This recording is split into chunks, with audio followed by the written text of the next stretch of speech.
ایک بک پڑھنے کے بعد میرے اندر شدید ڈیزائر پیدا ہوئی کہ میں نے اپنے بچوں کو فائنینشیل لٹریسی دینی ہے. میں نے انہیں سکھانا ہے کہ پیسہ کیسے کمایا جاتا ہے، پیسہ کیسے خرچ کیا جاتا ہے، پیسہ کیسے انویسٹ کیا جاتا ہے، پیسہ کیسے سیو کیا جاتا ہے. اس بک کا نام تھا رچ ڈیڈ پور ڈیڈ، اور میں شکر گزار ہوں ان رائٹر کی جنہوں نے اتنا اچھا کانسیپٹ دیا. جب میں نے یہ فیصلہ کر لیا کہ میں نے اپنے بچے کو پیسہ کمانا سکھانا ہے تو میں نے سوچا کہ کیسے.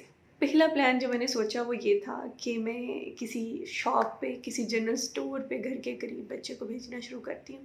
وہ وہاں پہ جا کے ایز سیلس مین کام کرے گا اور وہ اس کو پیسے دیں گے. تو میرا یہ پلان فلاپ ہو گیا.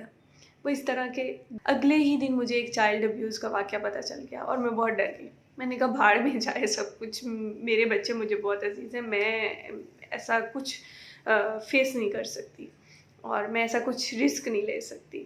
تو میں ڈر گئی. کچھ دنوں بعد پھر جب میں نے سوچا تو پھر میں نے سب سے پہلے ان کو نیسیسٹیز اور ایسیسریز کا کانسیپٹ دیا کہ بیٹا نیسیسٹیز وہ چیزیں ہیں جس میں آپ کی فوڈ ہے، آپ کا اسکول کی فی ہے، آپ کی بکس ہیں، یہ ساری چیزیں میں آپ کے لیے کروں گی. لیکن اس کے علاوہ جو آپ کی ایسیسریز ہیں، جس میں آپ نے کوئی ٹوائے خریدنا ہے، جس میں آپ نے کوئی اپنے لیے گیجٹ خریدنا ہے، اس کے لیے پیسے آپ نے خود کمانے ہیں. اس کے لیے میں نے یا آپ کے بابا نے پیسے نہیں دینے. تو وہ آپ نے خود سوچنا ہے کہ آپ نے پیسے کیسے کمانے ہیں، لیکن نیسیسٹیز میں پوری کروں گی، ایسیسریز جو ہے وہ خود آپ اپنے لیے کمائیں گے. تو پھر ہم نے تھوڑا سا دیکھنا شروع کر دیا کہ کیا یہ نیسیسٹی ہے یا یہ ایسیسری ہے. تو بچوں کا ایک کانسیپٹ کچھ دنوں میں بہت کلیئر ہو گیا. پھر سوال یہ تھا کہ وہ پیسے کیسے کمائیں. تو یہ میں نے ان کو ہی سونپ دیا کہ آپ نے خود دیکھنا ہے کہ آپ نے کیسے پیسے کمانے ہیں. اور کچھ ٹائم بعد ایسے جیسے تھوڑی سی لقمہ بتا دیتا ہے کہ آپ کوئی گھر میں بھی کام کر سکتے ہو، لائک جو میڈ ہمارے کام کرتی ہے، ہم میڈ کو اس کے پیسے نہیں دیں گے، ہم آپ کو دے دیں گے اگر آپ وہ کام کریں گے.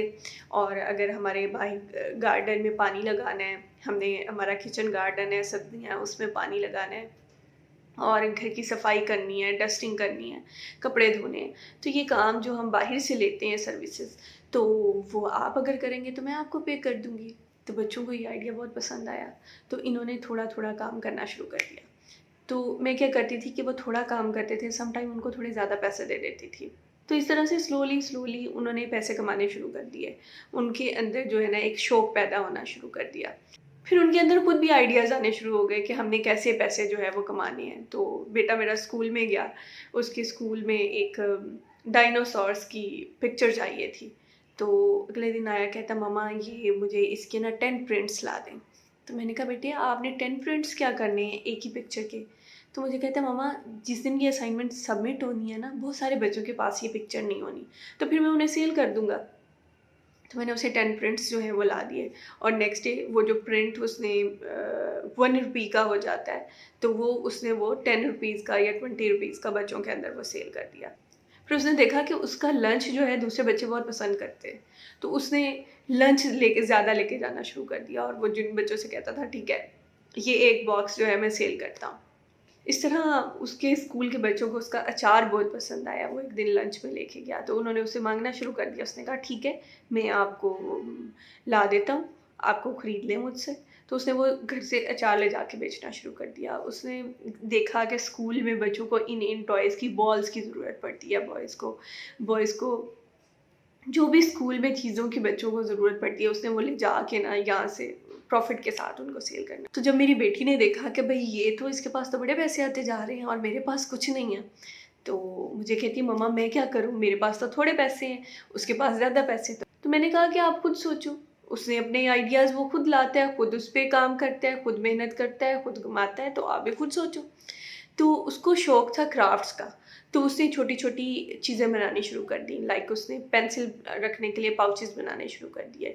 اس نے ہیئر بینڈز جو ہیں یونیفارم کے سیم کلر کے ہیئر بینڈز بنانے شروع کر دیے. اس نے اس طرح کی چیزیں جو کہ اس طرح کی ایسیسریز جو کہ یونیفارم سے میچنگ ہوتی ہے وہ بنانی شروع کر دی. تو اسے جا کے اور پھر وہ کہتی مجھے تو شرم آتی ہے کہ میں کیسے سیل کروں. تو اس نے کے بھائی نے پھر اس کو مارکیٹنگ جو ہے وہ سکھائی. اس نے کہا جا کے آپ نا ایک ٹیچر کو گفٹ کر دو، ایک اپنی قریبی دوستوں کو گفٹ کر دو، ایک اور جب وہ سب لوگ دیکھیں گے ان کو پسند آئے گا تو وہ پھر آپ سے مانگیں گے. تو پھر آپ کہنا ٹھیک ہے میں آپ کے لیے بھی بنا لاتی ہوں اور آپ اسے وہ خرید لیں. تو اس طرح کر کے وہ بیٹی نے بھی اپنی جو ہے وہ بیچنی شروع کر دی. پھر سلولی انہوں نے بیٹی نے اپنا یوٹیوب چینل بنا لیا, اس پہ وہ ڈالنی شروع کر دی. تو اس سے بچوں کی ایک مصروفیت بھی بن گئی, اور مجھے ان کے فری ٹائم کی فکر نہیں ہوتی تھی کہ وہ کیا کر رہے ہیں, وہ کچھ غلط تو نہیں کر رہے, وہ کہاں پہ اپنا ٹائم جو ہے وہ کنزیوم کر رہے ہیں, کیونکہ مجھے پتا ہوتا تھا کہ وہ کسی کام میں لگے ہوئے ہیں. اس کے علاوہ جو دوسرا مرحلہ ہے وہ ہے سیونگ, اور پیسے کو خرچ کیسے کرنا ہے. اگر ہم بچے کو خرچ کرنا نہیں سکھائیں گے تو بچہ کنجوس ہو جائے گا. بچے کے اندر مال کی, پیسے کی محبت سما جائے گی اگر ہم اس کو خرچ کرنا نہیں سکھائیں گے. تو میں نے بیٹے سے کہنا بیٹے بھائی فقیر آیا ہے, آپ دے دو, آپ پیسے دے دو, اللہ تعالیٰ آپ کے پیسے میں بہت اضافہ کرے گا.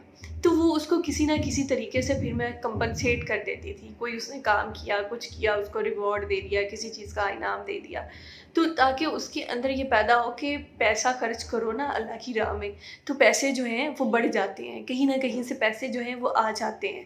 اور بچوں سے گفٹ دلوانا, اور میری غیر موجودگی میں اگر کوئی گھر میں مہمان آ گیا, کسی کو سرو کرنا ہے, کسی چیز کی ضرورت ہے, تو وہ جا کے لے آتا ہے. اور جب وہ لے آتا ہے نا تب میں اس کو پیسے نہیں دیتی, لیکن اس کے بعد کسی نہ کسی طرح سے میں اس کی کمپنسیشن کر دیتی, تاکہ اس کے اندر یہ احساس پیدا ہو کہ کسی مہمان کے لیے خرچ کرنا, کسی فقیر کے لیے خرچ کرنا, کسی کی مدد کرنا, اس سے پیسے کم نہیں ہوتے, پھر کہیں سے آتے ہیں پیسے بڑھ جاتے ہیں. تو یہ خرچ کرنا بھی ہم نے بچوں کو جو ہے وہ سکھانا ہوتا ہے. اس طرح سے کر کے ایک سٹارٹ ہوا تھا, اور الحمدللہ ابھی تک بہت اچھا جا رہا ہے. جہاں تک اسٹڈیز کی بات ہے, بہت سارے پیرنٹس کا یہ کنسرن ہوتا ہے کہ اسٹڈیز متاثر ہوتی ہیں, تو الحمدللہ میرے بچوں کی اسٹڈیز تو اچھی جا رہی ہیں. مارکس کی ریٹ ریس میں تو میں نے انہیں ڈالا ہی نہیں ہے, لیکن وہ کلاس میں ٹھیک جا رہے ہیں, اور اللہ سے یہی دعا ہے اور یہی امید ہے کہ انشاءاللہ آگے بھی وہ اپنی ارننگ اور اپنی اسٹڈیز کو مینیج کر کے اچھے جائیں گے.